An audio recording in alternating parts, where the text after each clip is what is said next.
All right, so hello everyone. Thank you so much for joining me Welcome. today.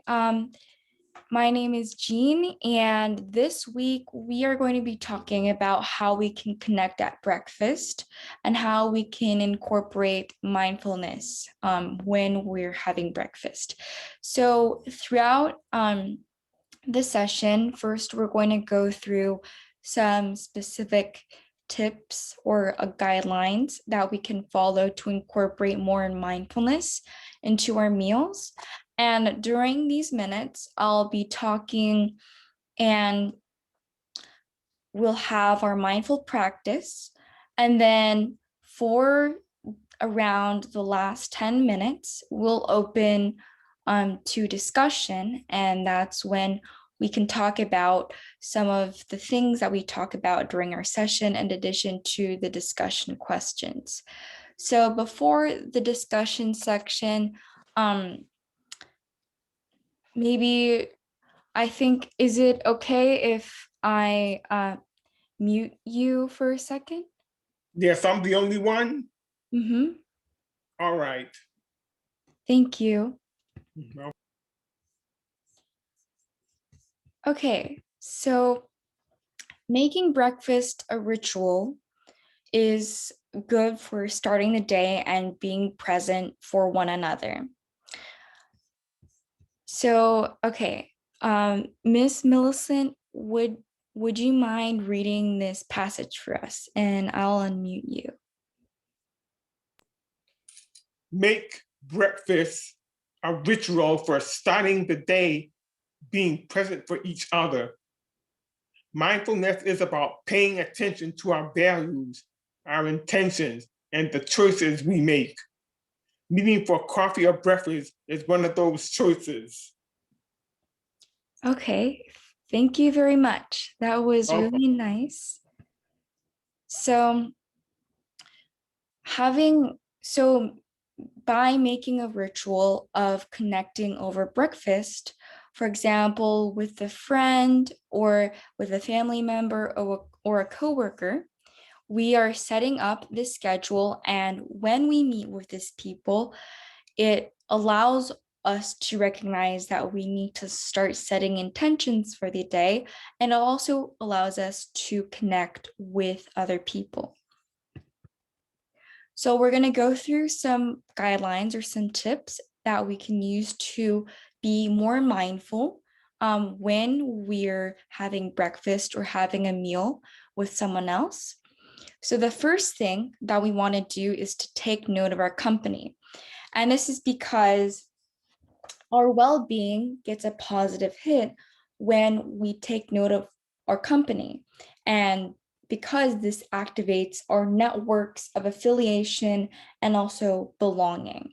So taking note of who we're eating with also allows us to be more mindful throughout our meal as we recognize who we're eating with and maybe what their relationship is to us.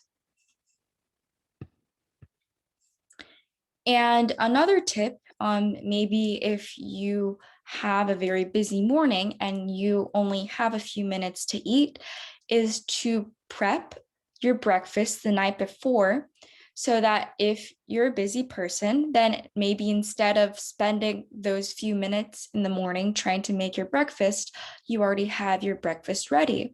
And then trying to you can spend time eating with family members or eating with friends or coworkers. And then another tip when we want to connect with others during meals or really any time is to eliminate those distractions. So now technology is a very big distraction, or maybe you have a habit of reading the news or the newspaper during breakfast. But if you have scheduled maybe a time where you're going to eat with someone else, it's good to put those aside for the time being and really try to interact with the person. So eliminating those distractions also allows us to be more in the present, as those distractions can take our mind off the what's around us, what's happening in the room, and what we're talking with other people. And also another tip is to eat and drink mindfully. So how can we eat and drink mindfully? One, so Miss Millicent, do you know some ways that we can eat and drink mindfully? Yes, ask yourself, am I hungry? Or do I just feel like I want to have this to eat? So asking yourself these questions, that's definitely very good in terms of eating and drinking mindfully. So we're going to, I have this diagram here about eating mindfully. So we're going to go through these different questions that we can ask ourselves, or things that we can do to help us eat and drink more mindfully. So the first thing is we can observe. So am I hungry or am I thirsty? Things that Miss Millicent just mentioned before about asking ourselves these questions. And then being present. So like we just talked about, especially if we're trying to eat with someone else, letting go of technology or letting go of other distractions that would distract us from what's going on in the present. Another way is to savor the taste. So there are a lot of different tastes of different foods. Noticing different aromas, the textures, and the tastes will help us enhance our eating experience. And also, it will help us be more mindful of what we are eating and aware of how those things make us feel. So maybe we notice that certain foods, after we eat them, we feel very energetic, or we feel very good when we're eating these foods. So paying attention to these things, and maybe next time we would want to avoid those foods that make us feel bad afterwards. And asking ourselves questions like, where did I learn my eating habits? If we would want to modify or change any of our eating habits. These are all good parts of mindful eating. So now that we have finished going through these tips, we will transition to our weekly mindful practice. And then after that, we'll open up to discussion. All right. So before that, I would like us all to take 3 deep breaths, breathing in and breathing out. Breathing in and breathing out. Breathing in and breathing out.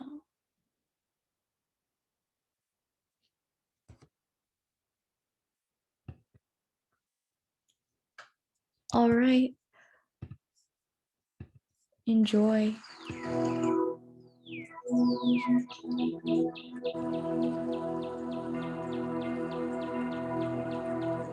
What am I to do now? We are going to have our mindful practice now.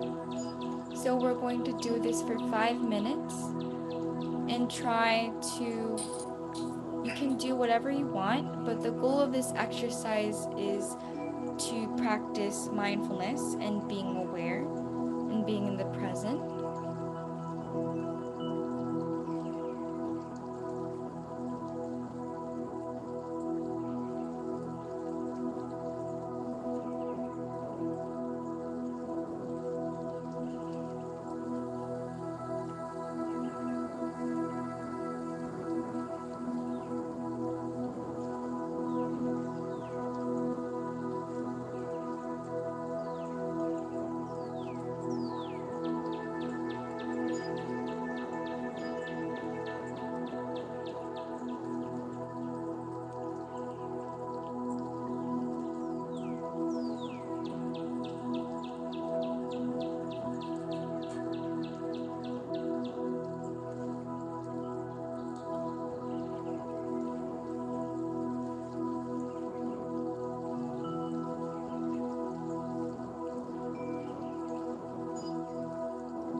All right, so now that we have finished our mindful practice,